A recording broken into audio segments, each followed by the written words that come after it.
तालियों के साथ इस किताब का हम लोग स्वागत करें दोस्तों।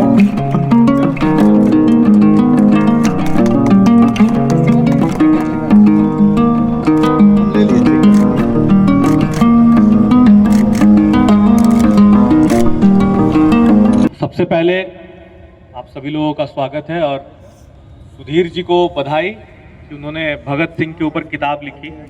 इसके पहले कि मैं बातचीत शुरू करूं, कुछ बातें कहना ज़रूरी है। एक तो भगत सिंह का जब हम नाम लेते हैं तो या आज़ादी की लड़ाई की जब भी बात होती है तो एक चेहरा जो है वो सबसे पहले जो याद आता है, जो चुनिंदा चेहरे, उसमें भगत सिंह का एक चेहरा है। और भगत सिंह आज भी इस कदर प्रासंगिक हैं, उनकी सोच इस कदर प्रासंगिक है कि जब कभी बाज़ार हो या घर या सड़क, कहीं भी अगर कोई किसी में बगावती तेवर दिखता है तो लोग ये नहीं कहते कि तुम बगावत कर रहे हो, लोग कहते हैं कि अच्छा तुम ज़्यादा भगत सिंह बन रहे हो। तो भगत सिंह उस क्लेवर के थे, उनको इस तरह लोग याद रखते हैं। और भगत सिंह के बारे में काफ़ी कुछ पहले लिखा जा चुका है, ऐसा नहीं कि नहीं लिखा गया है। लेकिन ये बहुत आश्चर्य की बात है जब मैं ये किताब पढ़ रहा था कि भगत सिंह का बिहार से ऐसा जुड़ाव रहा है, उसके बावजूद एक जगह अगर समेकित रूप से देखा जाए तो भगत सिंह पर काफ़ी कम सामग्री है और एक जगह तो बिल्कुल नहीं है। तो सुधीर जी इसके लिए बधाई के पात्र हैं। तो एक बार तालियां उनके लिए बजाइए कि उन्होंने इतना बड़ा काम किया कि भगत सिंह और बिहार के कनेक्शन को, जो दो धुरी थे, उनको एक जगह ये जोड़ के लाए हैं।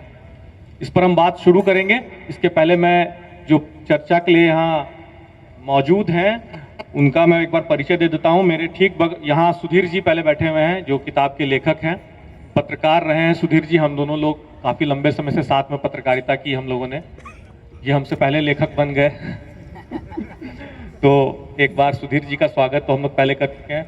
उनकी तरफ सुमित जी हैं, जो प्रभात खबर से जुड़े हुए हैं और लंबे समय से साहित्य संस्कृति को कवर करते रहे हैं, तो उनका अलग अनुभव हम लोग देखेंगे। हमारे इस तरफ पुष्यमित्र जी हैं, जो किसी परिचय के मोहताज नहीं है। जो भी बिहार के जुड़े हुए लोग हैं वो उनको जानते होंगे बतौर पत्रकार, बतौर लेखक। खासकर स्वतंत्रता संग्राम, गांधी, चंपारण सत्याग्रह, इन पर इनका काफ़ी अध्ययन है और इनकी किताब भी है, जब नील का दाग मिटा, और रुकतापुर काफ़ी फेमस किताब है। तो इनसे हम लोगों को काफ़ी कुछ समझने का मौका मिलेगा। अभी इंडिया टुडे से जुड़े हुए हैं। और हमारे साथ एक और शख्स हैं जो जुड़े हुए हैं भास्कर से, के विनीत जी, तो उनका भी स्वागत है। उनका अलग अनुभव होगा जो इस किताब के बारे में हम लोगों को बताएंगे। तो मैं बातचीत शुरू करता हूं। सबसे पहले, क्योंकि ये किताब क्या है, तो मैं सबसे पहले लेखक के पास ही जाऊंगा ताकि वो एक सिरा खोले इस बातचीत का। उसके बाद मैं बाकी जो पत्रकार लोग हैं उनसे बात करूंगा। सबसे पहले सुधीर जी ये बताइए कि आप तो पढ़ते रहे हैं, मुझे पता है, और आपका एक चैनल भी, इनका एक चैनल भी है द फ्रीडम, जिसपे स्वतंत्रता संग्राम और स्वतंत्रता आंदोलन से जुड़े लोगों की कहानी है, गाथा है। ये बताइए कि भगत सिंह ही क्यों, और आपके मन में सबसे पहले ये ख्याल कैसे आया कि मुझे भगत सिंह के बारे में लिखना है और भगत सिंह के बिहार के संबंधों के बारे में लिखना है? इसकी नींव कहाँ पड़ी, कैसे ये शुरुआत हुई कि मुझे भगत सिंह और बिहार के कनेक्शन के बारे में लिखना? पहले ये बताइए।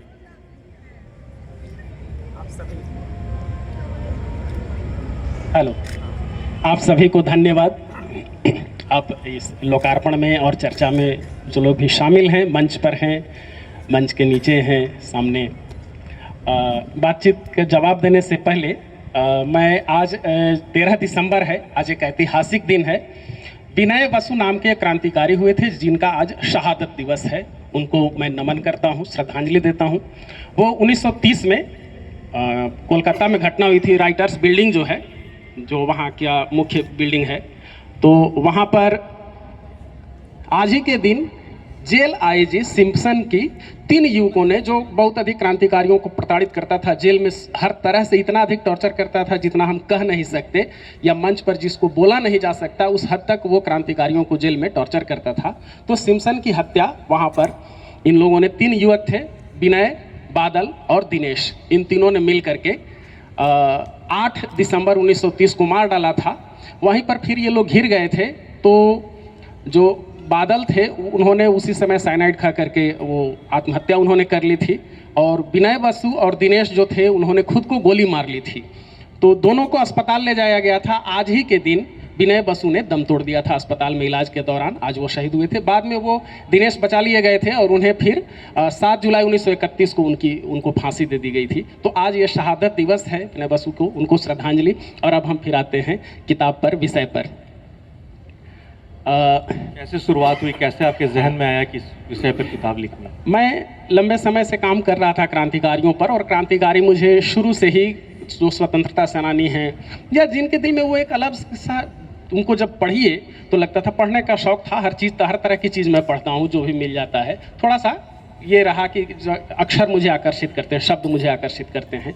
तो जब क्रांतिकारियों पर पढ़ता था वो एक अलग है मिटने का जज्बा। कोई युवक कह रहा है जिसको फांसी की सजा मिले, वो कह रहा है कि हमको फांसी नहीं दो, हमको गोली से उड़ा दो, ये कह रहे हैं अपने अंतिम पत्र में भगत सिंह अधिक एक सवाल था कि भगत सिंह ही क्यों?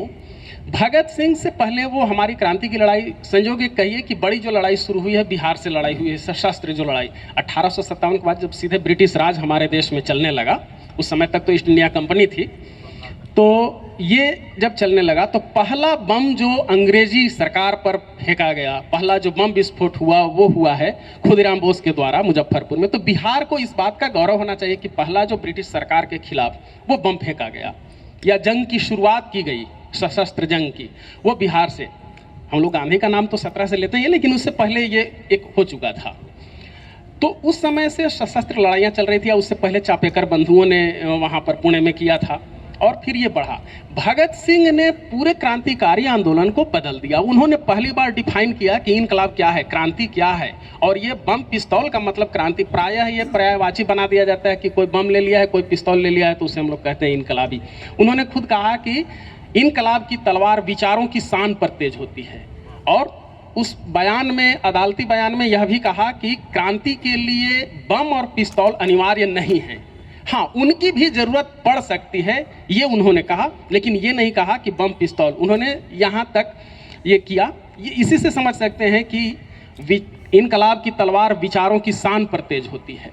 और इनकलाब की परिभाषा भी उनसे एक बार एक जज ने भी, और एक अखबार है द ट्रिब्यून, उसके संपादक ने भी अपने अखबार में मजाक इन लोगों का शुरू में उड़ाते हुए पूछा था कि इन लोगों को क्या पता है कि इनकलाब क्या है, इनकलाब ना बोलते हैं। जज ने भी ये कहा कि तुम लोग इतना जो इनकलाब जिंदाबाद चिल्लाते हो, इसे समझते हो? तो उन्होंने कहा था, उस समय डिफाइन भी किया है वहाँ पर भी, कि जब तक कि एक इंसान दूसरे इंसान का शोषण कर रहा है या एक राष्ट्र दूसरे राष्ट्र का शोषण कर रहा है, उसके खिलाफ लड़ना, यही हमारा इनकलाब है। शुरुआत आप किताब के शक्ल में लाएंगे, ये इस पे अब ये भगत सिंह को क्यों हमने चुना, तो इसलिए वो बड़े क्रांतिकारी के रूप में उभरते हैं, और इसलिए अधिक उनका नाम भी लिया जाता है। नहीं तो शहीद तो ढेर सारे हुए, इन्हीं के साथ 2 और लोग शहीद हुए थे, राजगुरु और सुखदेव। फिर जब मैं पढ़ने लगा बिहार को लेकर के, जब इनके रिश्तों को मैं देखने लगा, तो ढेर सारी चीज़ें मिली, और मुझे ये लगा कि ये बहुत ही ऐसी चीज़ है जो प्रायः जिससे लोग अनजान हैं। भगत सिंह बिहार में आए, बार बार पटना आए, उनके साथियों ने लिखा, उनके शिक्षक ने लिखा, उनके साथ और भी रहने वाले लोगों ने लिखा। जो लाहौर षड्यंत्र केस का ट्रिब्यूनल जो चला था, उसकी जो प्रोसीडिंग बुक है, लाहौर षड्यंत्र केस की प्रोसीडिंग बुक, उसमें हर जगह दर्ज है। यहाँ तक कि एच.एस. आर्य की स्थापना हुई तो उसमें कुल 7 लोग थे, जिसमें 2 लोग बिहार के थे। तो इतना कुछ बिहार से जुड़ा हुआ है। बिहार में एच.एस. आर्य की शाखाएं काम कर रही थी। पटना में पटना षड्यंत्र केस के नाम से चला केस, गया षड्यंत्र केस के नाम से मुकदमा चला। ये इतना कुछ हो रहा था, और यहाँ बिल्कुल ही उसको इस तरह से है भी तो कहीं कहीं दबे स्वरों में, कुछ कुछ शब्दों में कहीं जिक्र आता है या नहीं के बराबर, या लोगों का ध्यान नहीं जाता है। जैसे यहीं के लोग से हम पूछे भगत सिंह के पटना कभी आने का जिक्र, तो नहीं, प्राय 99% से अधिक लोग नहीं बता पाएंगे। खुद बिहार से उनके रिश्तों को नहीं बता पाएंगे। तो इतना कुछ बिहार से है। या फिर उसमें जो एक और जो जुड़ा हुआ है कि इसमें यहाँ पर यहाँ खुद पटना में ही एच.एस. आर्य की जो शाखा थी, वो इतना बड़ा यहाँ पर कारनामा की है। उसका भिखना पहाड़ी से कंकड़बाग से सब जगह से रिश्ता है। तो इन चीज़ों का भगत सिंह अंश, अपना अंश जिसको बोले थे कि मैं अपना अंश छोड़े जा रहा हूँ, बटुकेश्वर दत्त, वो उन्होंने पूरी ज़िंदगी पटना में बिताई। तो इतना कुछ है भगत सिंह से जुड़ा हुआ, बहुत कुछ इस किताब में आपको ये मिलेगा। मैं फिर से सिर्फ याद दिला दे रहा हूँ कि सस्ता साहित्य मंडल पर ये किताब उपलब्ध है, आप वहाँ से ले सकते हैं। फिर आगे बातचीत का सिलसिला। ठीक है पुष्प जी, हमारे बीच पुष्पमित्र जी हैं, और चंपारण सत्याग्रह पे जैसे मैंने बोला कि इनका अध्ययन है, गांधी पर अध्ययन है। तो मैं जब ये किताब पढ़ रहा था शुरू में जो भूमिका है, तो मैंने देखा कि शहीद भगत सिंह शोध समिति के जो सचिव हैं और उनके जो भांजे हैं जगमोहन सिंह, उन्होंने इस किताब में जिक्र किया, आपने भी शायद पढ़ा हो, कि 1924 में गणेश शंकर विद्यार्थी ने चंपारण भेजा भगत सिंह को कि आप जाइए वहाँ देखिए किसानों का आंदोलन हो रहा है, उसे समझिए। तो जगमोहन सिंह लिखते हैं कि भगत सिंह ने जो बताया, जो लिखा कि गांधी जी अपनी चुप्पी के बावजूद इंकलाबी काम कर रहे हैं। बहुत कम हम लोगों को सुनने के लिए मिलता है। गांधी और भगत सिंह दो धुरी माने जाते हैं भारतीय स्वतंत्रता आंदोलन के, एक अहिंसा और एक जिसको हिंसा कहा जाता है, लेकिन दोनों एक दूसरे के बारे में संवाद उनका क्या रहा है, बहुत कम ये पब्लिक डोमेन में आ पाया है। तो जगमोहन सिंह जब ये लिख रहे हैं, जो खुद भगत सिंह के भांजे हैं, तो ये महत्वपूर्ण हो जाता है। तो मैंने देखा कि उन्होंने लिखा कि भगत सिंह ने किसानों को आज़ादी आंदोलन में हिस्सेदार बनाने को लेकर लिखा कि गांधी जी अपनी चुप्पी के बावजूद इंकलाबी काम कर रहे हैं, क्योंकि उन्होंने जनता को आज़ादी आंदोलन का हिस्सेदार बना लिया है। आप महात्मा गांधी और भगत, तो ये जो उन्होंने लिखा कि आप भागीदार बना लिया है, तो क्योंकि आपने एक किताब लिखी नील का दाग मिटा, तो आप किस तरह से देखते हैं भगत सिंह और गांधी के रिश्तों को, क्योंकि आप उस दौर का आपने अध्ययन किया है, और जो एक प्रतिरोध दिखाया जाता है समाज में कि गांधी अगर रहते, तो जो व्हाट्सएप यूनिवर्सिटी आजकल चल रही है, गांधी जी रहते अगर उनका वो ज़्यादा थोड़े फिक्रमंद होते तो भगत सिंह फांसी पर नहीं चढ़ते, और ये बाकी सारी चीज़ें। तो आप गांधी और भगत सिंह के रिश्तों और खासकर उस दौर में जो उन्होंने काम किया बिहार में, उसको किस रूप में देखते हैं, या उनके बारे में क्या बता सकते हैं इस पे कुछ? पुष्यमित्र जी। धन्यवाद। सबसे पहले तो सुधीर जी को बहुत बहुत बधाई, सिर्फ इसलिए नहीं कि उन्होंने एक अच्छे विषय पर किताब लिखी है, सबसे इम्पॉर्टेंट बात है कि बहुत अच्छे तरीके से उन्होंने रेफरेंस लेते हुए एक एक चीज़ को सिलसिलेवार तरीके से एक अच्छी किताब को लिखा है, जो बहुत आने वाले समय में बहुत पढ़ी जाएगी, मुझे ऐसा लगता है, और अच्छे विषय पर लिखा है। जैसा कि आपने बताया कि चंपारण और गांधी और भगत सिंह के बारे में आपने बताया, ये बहुत इम्पॉर्टेंट है। इस किताब को मैं कल 3/4 पढ़ गया, और इसमें समझ में आया कि जैसे गांधी का चंपारण था, वैसे भगत सिंह का भी चंपारण था। भगत सिंह का चंपारण जो आपने कहा है कि गणेश शंकर विद्यार्थी जी ने उन्हें जब भेजा, तब से लेके जो पूरी कहानी इसमें अभी तक जितनी मैंने पढ़ी, वहाँ चंपारण का बहुत सारा जिक्र है। और चंपारण में भगत सिंह का असर जो छूटा, तो फिर आखिर में हमें कमलनाथ तिवारी जैसे लोग मिलते हैं, जो क्रांतिकारी तो थे ही, उन्होंने राजनीति में जो मिसाल खड़ी की वो भी बहुत दुर्लभ है। कि इस किताब में तो जिक्र नहीं है, लेकिन मैंने एक रिसर्च के दौरान पता किया था कि कमलनाथ तिवारी जी जब सांसद थे बिहार में, तो उनके बेटे को विधानसभा का टिकट ऑफर किया गया था, और कमलनाथ जी को नहीं मालूम था। तो उनके बेटे टिकट लेने के लिए पटना निकल चुके थे, उन्होंने मैसेज भेज के अपने बेटे को वापस दिलवाया और उनका टिकट कैंसिल करवाया कि मेरा बेटा क्यों चुनाव लड़ेगा। तो कमलनाथ तिवारी ऐसे व्यक्ति थे जो उसी परंपरा की वजह से इतने इम्पोर्टेंट थे।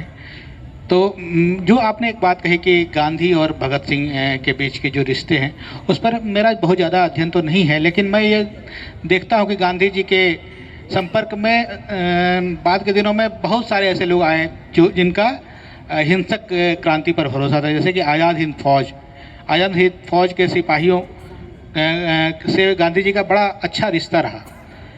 आज़ादी के समय में जब बंटवारा हो रहा था, तो इसी पटना में कर्नल सहनवाज मसौढ़ी में उन्होंने बहुत काम किया, जिसके बारे में बहुत कम लोगों को पता है। उन्होंने शांति स्थापना के लिए यहाँ काम किया, और उस गांधी जी के साथ रहते हुए, और गांधी जी ने उनको कहा था अहिंसा का कर्नल।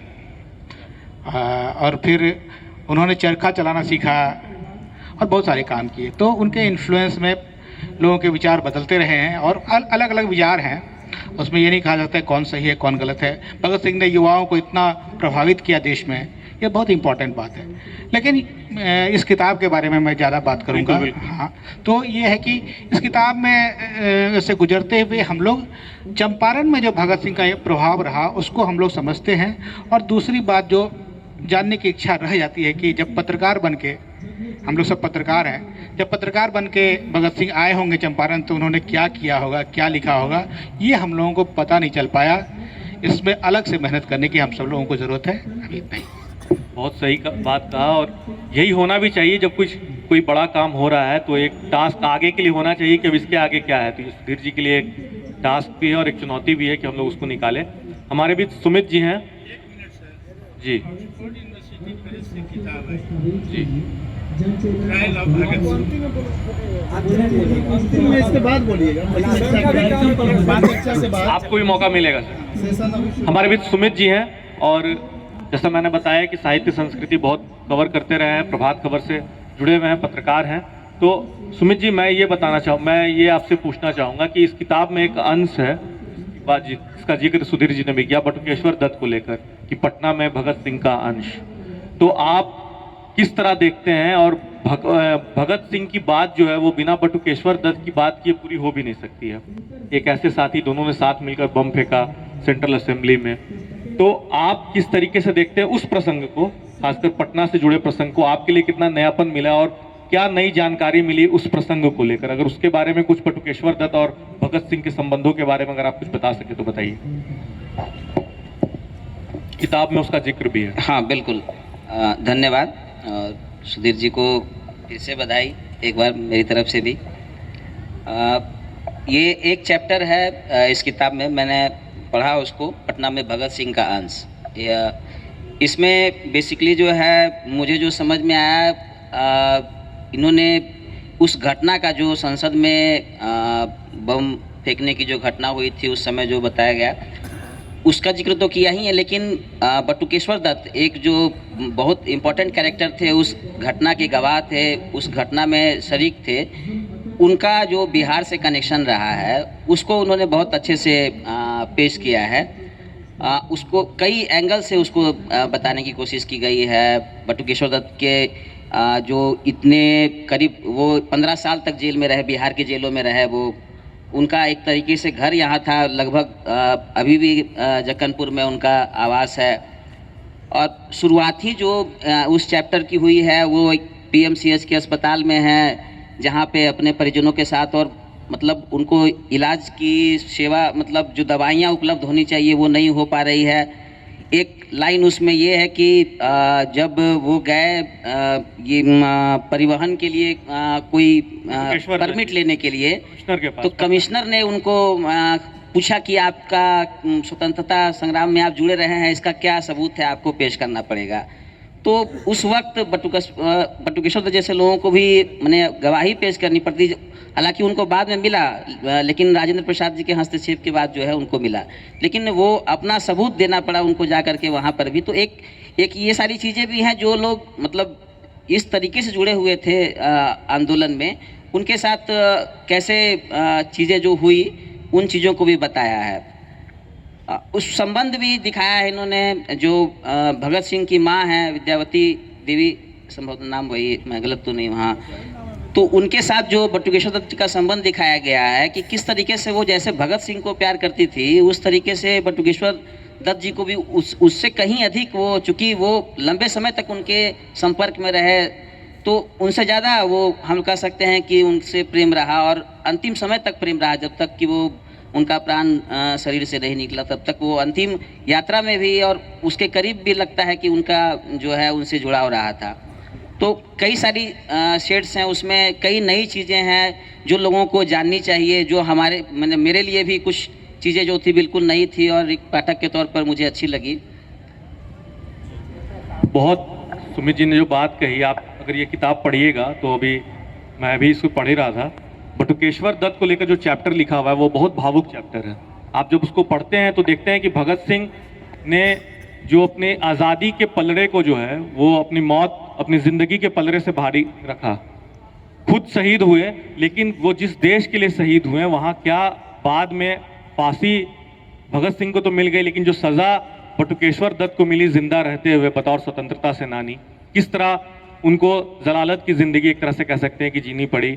बहुत परेशान किया। जब पटना कमिश्नर कहता है कि आप अच्छा आप भी स्वतंत्रता सेनानी हैं, अच्छा आप भी, इस तरीके से बात करता है पटना का कमिश्नर, और फिर कहता है कि सबूत लेके आइए, और वो आवेदन फाड़ के फेंक देते हैं बटुकेश्वर दत्त। और फिर जब राष्ट्रपति उनसे पूछते हैं कि क्या हालचाल है, मैं इस किताब से ही बता रहा हूँ आपको, तो क्योंकि रोचकता एक बनी रहेगी, तो वो कहते हैं कि क्या हालचाल रहेगा आपके सरकार में, तो ये हो रहा है। तो ये एक दर्द है जो स्वतंत्रता सेनानी जो भगत सिंह नहीं देख पाए, अच्छा हुआ नहीं देख पाए, और बटुकेश्वर दत्त ने देखा और काफ़ी परेशानी झेली।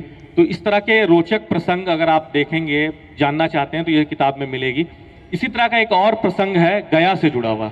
मैं क्योंकि इस किताब पे हम लोग चर्चा करने के लिए बैठे हुए हैं, बहुत विस्तृत इसका परिप्रेक्ष्य है, परिदृश्य है, लेकिन मैं क्योंकि पार्टिकुलर बात करूंगा तो एक गया काकोरी जो है वहाँ दोहराया जा रहा था। मैं चाहता हूँ कि अगर आप उस चैप्टर को पढ़ें, क्योंकि विनीत जी हमारे साथ हैं, दैनिक भास्कर से जुड़े हैं, आप अगर उस चैप्टर के बारे में कुछ बता सके, या भगत सिंह की ये किताब कितनी ज़रूरी है आज के समय में, इस पर तो अपनी बात रखिए। सबसे पहले तो सुधीर जी को बहुत बहुत धन्यवाद। मुझे इसकी प्रस्तावना, भूमिका या जो भी चीज़ें इसमें है, लिखी गई है, एक तो सरल सुगम्य भाषा में, और कहाँ से लिखी गई, क्यों लिखी गई, कैसे लिखी गई, किनके साथ किनका संपर्क हुआ। अमूमन जब हम आंदोलन की बात करते हैं, स्वतंत्रता संग्राम की बात करते हैं, जब महात्मा गांधी की बात आती है, चंपारण सत्याग्रह की बात आती है, तो बस नई पीढ़ी भी समझ लेती है कि अच्छा गांधी जी का ये योगदान था, बिहार में भाई चंपारण आंदोलन से शुरू किए और यहाँ गए और ये किए। लेकिन कोई ये समझ नहीं पाता कि शहीद आजम भगत सिंह का भी बहुत बड़ा नेटवर्क बिहार में काम कर रहा था उस समय। वो चाहे आप देखें दिघवारा में, आप देखें बेतिया में, आप देखें गया में, पटना में, और पटना में खासकर बिहार में एक पत्रकार के रूप में पहली बार दौरा वह युवक करता है जो शहीद आजमबाद में कहलाता है, और वो भगत सिंह थे। गणेश शंकर विद्यार्थी जी के जो पत्रिका थी प्रताप, उसमें उन्होंने, जिसका जिक्र इस पुस्तक में है, कि उन्होंने चंपारण जाकर ग्राउंड रिपोर्टिंग की। आज के दौर में अखबारों में होता है ग्राउंड रिपोर्टिंग, उस समय ग्राउंड रिपोर्टिंग कि आखिर किसानों के हाल क्या है और गांधी कर क्या रहे हैं वहाँ, जिसका पहले भी जिक्र आया है। तो इस प्रकार से जिसको कहते हैं कि बड़ा टची, मतलब सरल भाषा में कोई भी, वैसे है क्या कि जब तिथियां और इतिहास के वो सब ईस्वी सन ईस्वी आते हैं ना, तो रोचकता कम हो जाती है। लेकिन सुधीर जी ने जो इसमें लिखा है, जिस प्रकार से संकलन किया है, तो वो रोचकता पूरी की पूरी बनी रहती है। अब आते हैं कि गया में काकोरी दोहराने का ये था, जिस पर गया षड्यंत्र केस चला।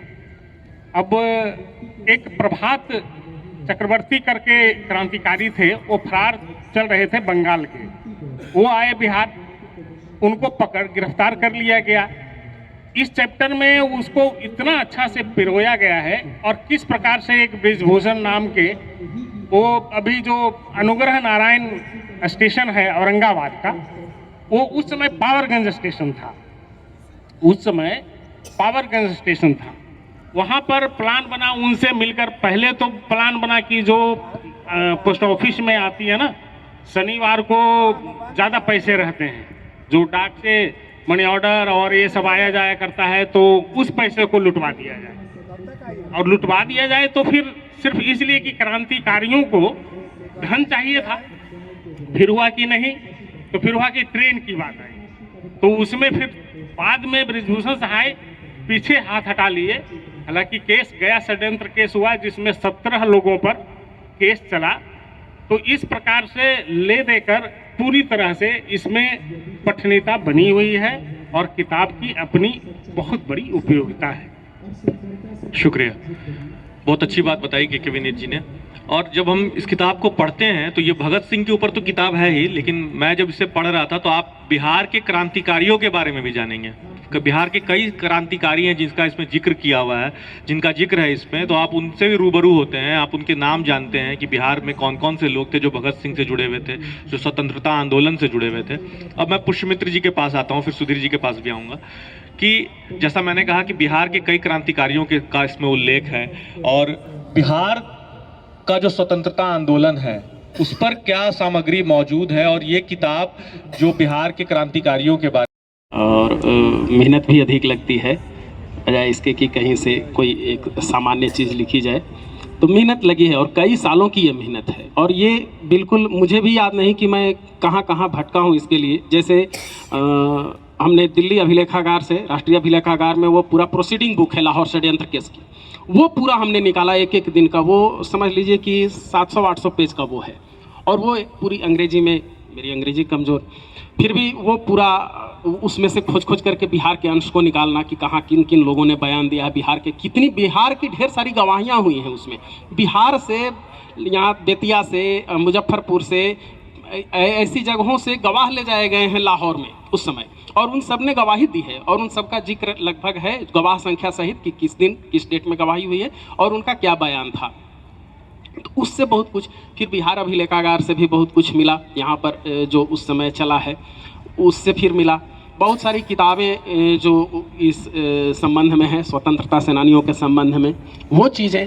फिर आप जो लोग नए हैं उनको मैं बता दूं कि मैं काफ़ी समय से काम कर रहा हूं, तो देश में जितने भी प्रथम पंक्ति के क्रांतिकारी हुए जिन्होंने सबसे अधिक सक्रिय हिस्सा लिया, तो सबके परिवार से लगभग मैं जुड़ा हुआ हूं, या सबके यहाँ आना जाना, या वो लोग भी पटना आते हैं तो मेरे यहाँ आते हैं, तो उन सब लोगों से भी मैं तलाशा, और उसके साथ मैंने ये ख्याल भी रखा कि क्या ये दस्तावेजों में है, इसकी प्रामाणिकता है। चूँकि कल ही एक क्रांतिकारी के परिजन मिले, उन्होंने बताया कि मैं क्रांतिकारी का परिजन हूँ, और उन्होंने बताया कि भगत सिंह आए थे, हाजीपुर रह गए थे ये। मैंने कहा कि कहीं कुछ जिक्र है, तो कि नहीं मैंने सुना है। तो इन चीज़ों को मैंने जगह नहीं दी है कि आपने सुना है या किसी से, क्या उसको उसकी पूरी विश्वसनीयता है।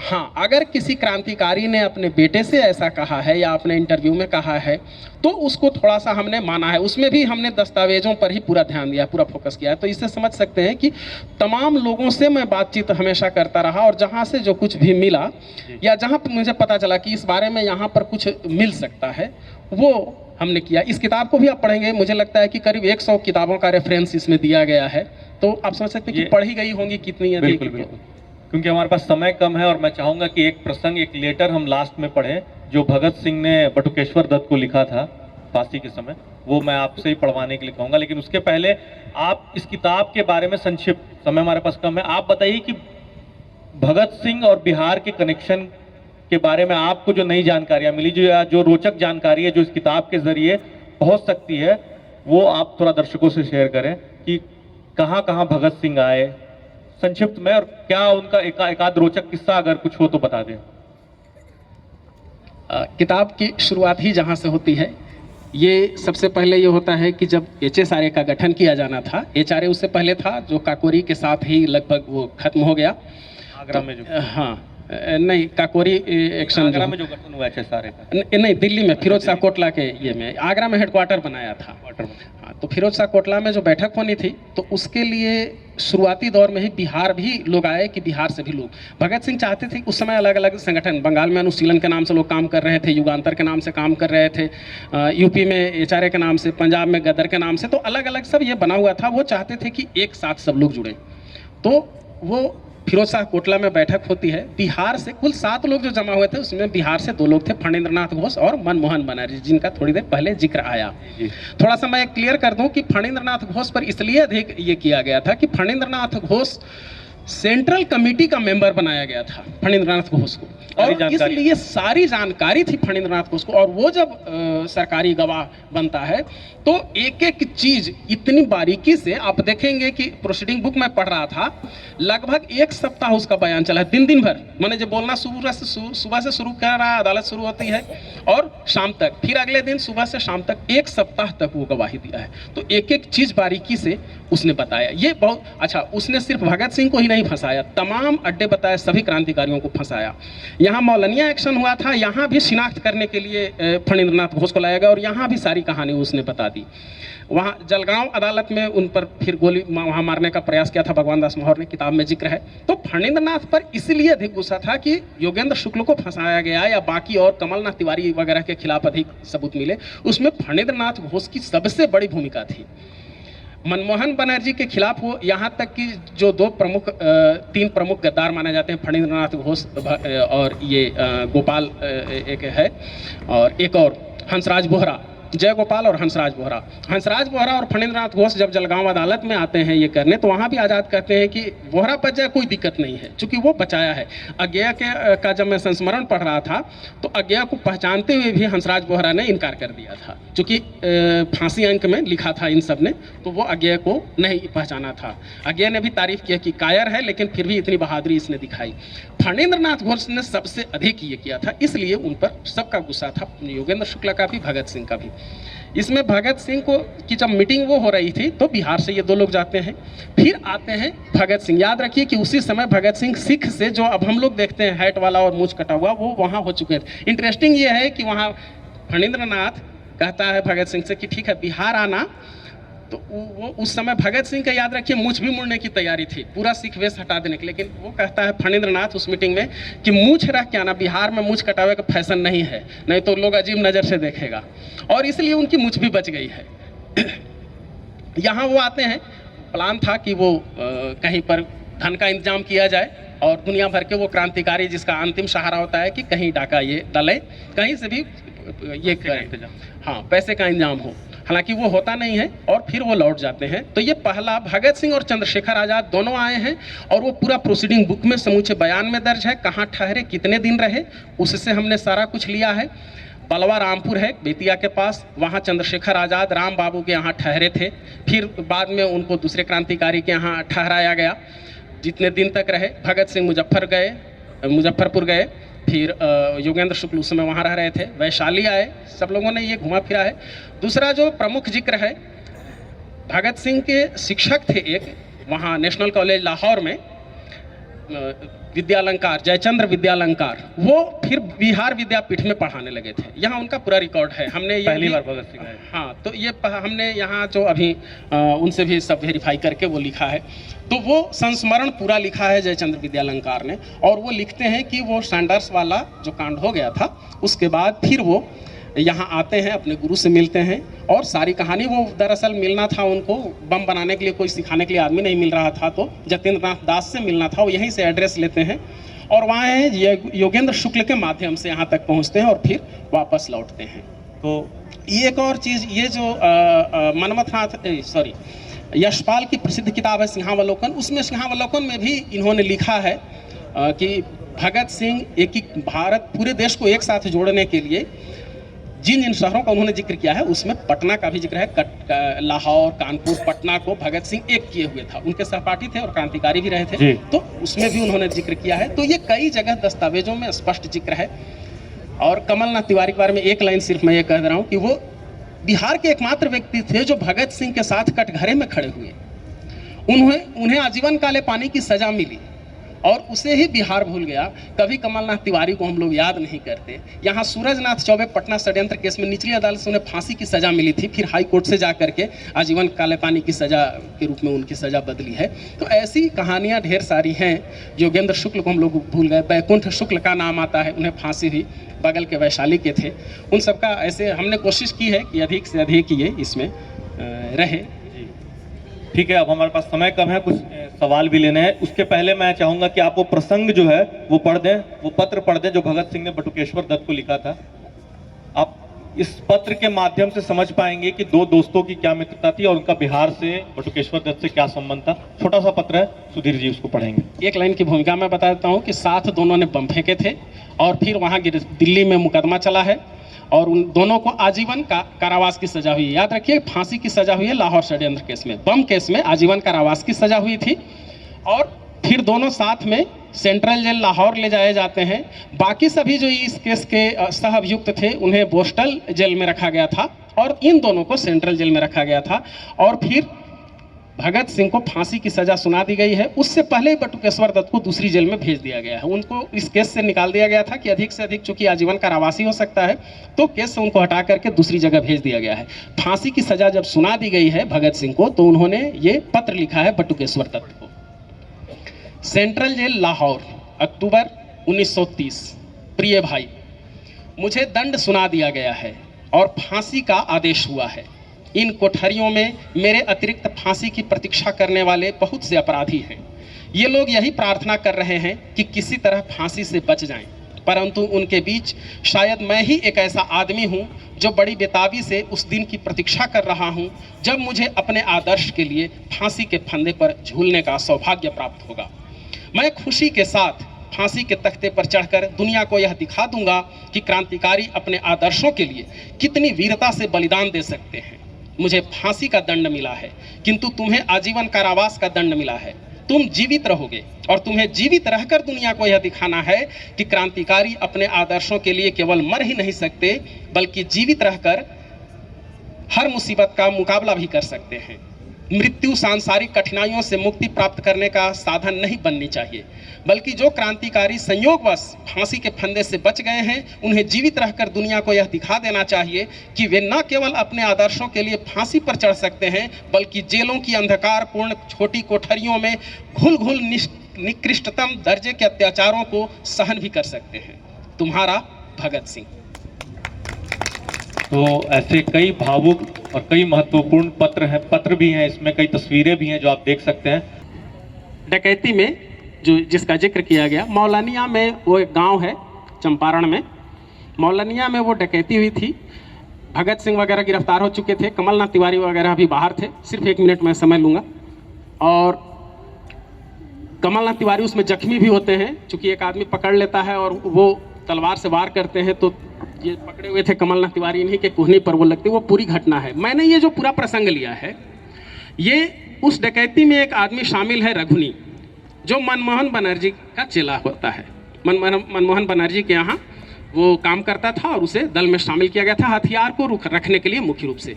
और वो उस कांड में ऑलरेडी शामिल है और उसने जो पूरा अदालत में बयान दिया है ट्रिब्यूनल के सामने, वो पूरा हमने बयान उठाया। वो चूंकि प्रत्यक्षदर्शी है उस डकैती का, और उसमें भी वो तुरंत अभी उसकी यादाश्त अधिक तेज है। चूंकि बाकी जो लोगों ने ये कहा है, आज़ादी तक ये बातें कह नहीं सकते थे, 47 से पहले कहते तो तुरंत पहले जेल अलग से ये हो जाता, तो स्वीकार करने की बात थी नहीं। उसने लाहौर में वो पूरा बयान दिया है और वो उसका भी पूरा दिन का बयान है, लंबा चौड़ा एक एक चीज़ को उसने बताया है। और उसने ही जितना भी उसमें प्रदर्श, जिसको एग्जिबिट कहते हैं, अदालत में जो कुछ भी लाया गया है, वो सब उसके यहाँ ही छिपाया गया था। तो रघुनी का वो पूरा बयान प्रोसीडिंग बुक में, और वो ओरिजिनल दस्तावेज है, ये भी नहीं कि कहीं से सुनाई बात है या किसी ने बाद में कहा। वो तुरंत घटना के अगले साल की ही ये बात है कि वो पूरा उसका बयान है। और वो पूरी घटना मौलानिया का हमने दिया है। केदारमणि शुक्ल थे या और भी ननगू सिंह थे या और भी जो उसमें शामिल थे, उन सब का जिक्र है। गुलाली सोनार थे, गुलाबचंद गुप्त जिनका नाम था, या और भी जो लोग थे वो। गया की रही बात, तो ऐसा नहीं है कि गया में जो दस्तावेज में सरकारी दस्तावेज जो पूरा जो चला है, तो उसमें उन लोगों को HSRA का एक इकाई दिखाया गया। HSRA का ही एक वहाँ की शाखा के रूप में वो दस्तावेजों में दर्ज है अदालत की कार्रवाइयों में। तो इसलिए हमने उसे वहाँ से लिया है। ये सारी घटनाएं विस्तृत रूप से इस किताब में हैं और एक एक लाइन जो है रेफरेंस के साथ हमने दिया है। कहीं भी कहीं सुनी हुई बात, हवाई बात हमने नहीं डाला। जो बिल्कुल प्रामाणिक है, जो पुराने दस्तावेजों में हैं, ओरिजिनल दस्तावेजों में हैं, वो हमने डाला है। शुक्रिया सुधीर जी। किताब लिखने का उद्देश्य भी ये होता है कि उस पर विमर्श हो, उस पर बात हो और फिर जानकारियाँ परिष्कृत होती रहें। काफ़ी अच्छा ये संवाद रहा और भगत सिंह के बारे में कई जानकारियाँ हम लोगों को मिली। अब मैं इसे पढ़ूंगा और मैं आप लोगों से भी आग्रह करूंगा कि बिहार में भगत सिंह के बारे में अगर आप जानना चाहते हैं तो इस किताब को पढ़ें। इसी के साथ ये परिचर्चा मैं खत्म करता हूँ। इसके साथ पहले धन्यवाद देता हूँ सुमित जी को, सुधीर जी को, पुष्यमित्र जी को और के विनीत जी को कि यहाँ आए। पुस्तक मेले के आयोजन समिति अनीश भाई, विनीत भाई, जेपी और रत्नेश्वर जी, इन सारे लोगों को धन्यवाद, साधुवाद। और आप किताब पढ़िए। और सस्ता प्रकाशन संस्थान जो स्टॉल है, सस्ता साहित्य मंडल, उसके स्टॉल पर ये किताब है, आप ले सकते हैं। सुधीर जी यहाँ पे हैं, आप उनसे हस्ताक्षर भी ले सकते हैं किताब पर। सभी लोगों का धन्यवाद। Thank you.